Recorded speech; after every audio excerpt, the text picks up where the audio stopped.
plus some other level which came out of the Pentagon.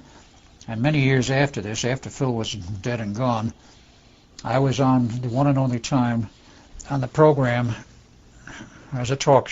The host was the former director of the FBI in Los Angeles, who had me on his talk show, and we got talking about Phil and his level of clearance. Was that Gunderson? Gunderson, Ted Gunderson, okay. Correct. And I mentioned the level of clearance, and one of Ted's friends calls in and talks on the show, introduces himself, and says, I am I don't know if he said former NSA employee or still was NSA, but he says, quote, there's no such level of clearance. I got into quite an argument with this guy, and finally, I was cut off the air. Quite literally, just chopped off. I talked with Phil much later, years later, about this. Why was I cut off the air at that time? He says, I had nothing to do with that. I says, well, who did? And he says, I had orders from the program head that runs the program for the station that I was to be cut off the air. The program is going to cut off the air. Who, Ted said that? Yes, he said that person to me. Wow. So here you were on the air, you're describing Phil's level of security clearance right. by name. Right. And Ted Gunderson, who was the host, told you later he had to cut you off the air. Right. He says it was not my doing. He says I had orders to cut you off. Huh. That's so interesting. It's very interesting because... Well, he's the one actually who's involved in that lawsuit with Art Bell right now. Ted Gunderson? Yeah. I didn't know Ted Gunderson was involved in a lawsuit with him. Yeah, he's the one. I know we're sort of veering off a little bit, but that's... I know somebody else was in a lawsuit with Art Bell for 2 years, and finally that broke off, and that's the guy who was the founder of reverse speech, so-called. David...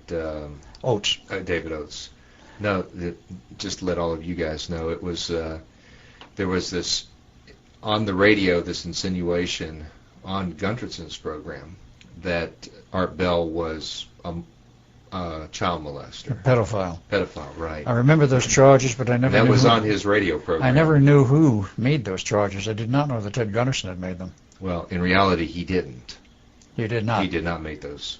But somehow... Somehow Art Bell thought he did, or...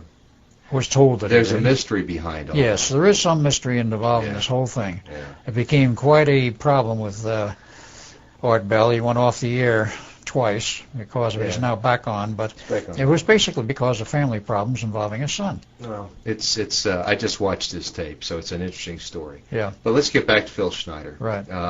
And the reason why people are listening to this is they want to get the rest of the story. Yes. So what else did he share with you?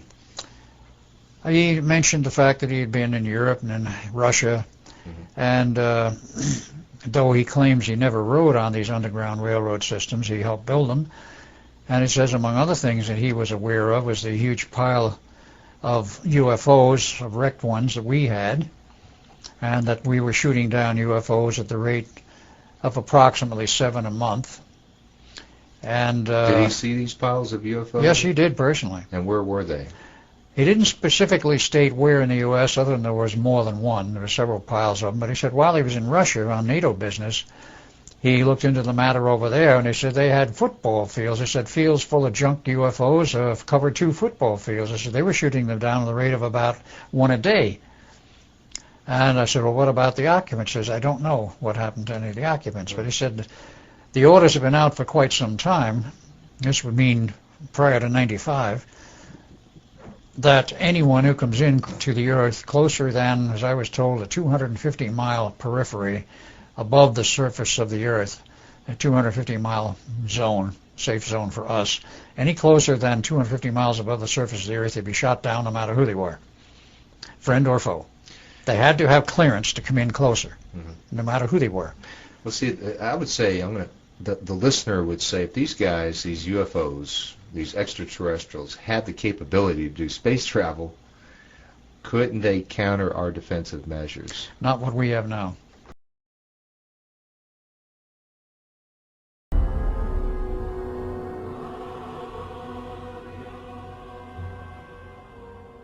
A few years ago there was an astounding book published. It's called The Day After Roswell. And it's written by a gentleman called Philip Corso, who's now dead. He had a military career that lasted more than 20 years, and during that time he served at the White House, and then he was a senior official at the Pentagon. And in this book, which is an astounding book, he clearly says that there is a war going on in space.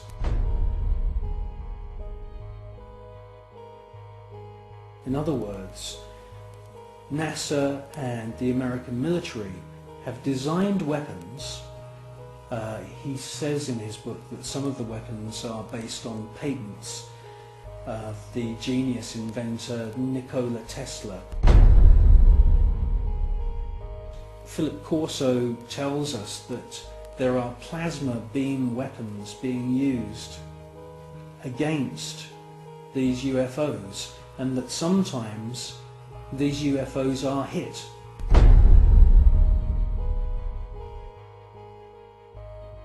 A special team then travel out to wherever it is in the world and collect the wreckage. Now, from the wreckage they back engineer any useful technology. In his book he clearly states that microchips, semiconductors, fiber optics, lasers, many other new metal alloys have all been back engineered from wreckage which they've collected from UFOs which have been shot down by the American government. Now, we have particle beam weapon systems a la Tesla, but of course vastly beyond what even Tesla dreamed of in terms of power. They now are so powerful that much of the research was done at Montauk Point in conjunction with the Montauk Project. But quite aside from that, we have them all over the planet now. There's some 36 major high-powered ones from what I understand.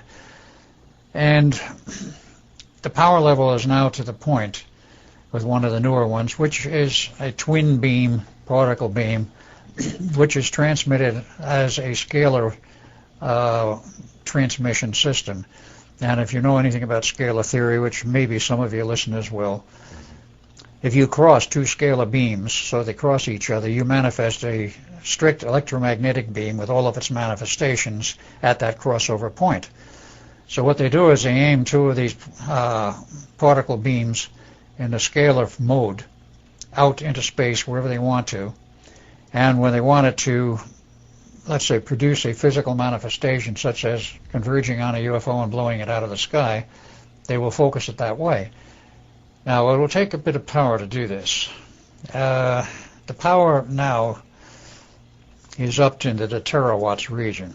It has gone from megawatts to gigawatts. It's now up to terawatts, and the last piece of information I had on this was that we have been using the moons of Jupiter for a shooting gallery for practice with the particle beam, the newest one from Earth. The tunnel for these have to be optically aligned, laser aligned, and so forth. 300 miles long? Deep, you mean? No, 300 miles long for the system, well under the Earth, in the middle of the U.S. somewheres. And, of course, now how they reflect the energy out and how they focus it, I do not know. But you think that's what they're using to get that these? Is what they're using to bore a hole or blow a hole through one of the moons of Jupiter, 25 miles in diameter from Earth. I think that will take care of any UFO that's out there, including in the Jupiter orbit. Well, of course, you know, half the people listening to this are going to believe you, and the other half will not. I'm sorry I cannot give my sources of information on that, but I do have some rather good sources. Yeah.